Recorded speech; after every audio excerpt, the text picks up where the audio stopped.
తాజా 30 భూమా నాగిరెడ్డి మరణం అసహజంగా జరగలేదని వైసీపీ ప్రచారం చేస్తోంది. టీడీపీ మీద ఆరోపణలు చేస్తోంది. మంత్రి పదవి ఇవ్వనందునే భూమా నాగిరెడ్డికి గుండెపోటు వచ్చిందని చెబుతోంది. అలాగే కర్నూలు ఎమ్మెల్సీ ఎన్నికల్లో ఎలాగైనా టీడీపీ అభ్యర్థిని గెలిపించి తీరాలని చంద్రబాబు ఆదేశించడం వల్ల భూమా తీవ్ర ఒత్తిడికి లోనయ్యాడని కూడా వైసీపీకి సంబంధించిన మీడియాలో వార్తలు వస్తున్నాయి. ఈ వార్తల్ని తెలుగుదేశం పార్టీ తీవ్రంగా ఖండిస్తోంది.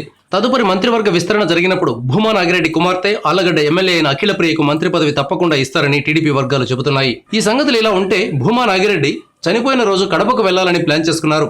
కర్నూలుతో పాటు కడప జిల్లాలో కూడా ఎమ్మెల్సీ ఎన్నికలు జరుగుతున్నాయి. మార్చి 17న అంటే ఈ రోజు పోలింగ్ జరిగింది. కర్నూలు కంటే కడప ఎమ్మెల్సీ ఎన్నిక రసవత్తరంగా జరిగింది. కడప ఎమ్మెల్సీ ఎన్నికలో గెలవడం ద్వారా జగన్ను దెబ్బతీయాలని చంద్రబాబు, సొంతగడ్డపై ఓడిపోకూడదని జగన్ హోరాహోరీగా తలపడ్డారు. 2 వారాల పాటు శిబిరాలు నిర్వహించారు.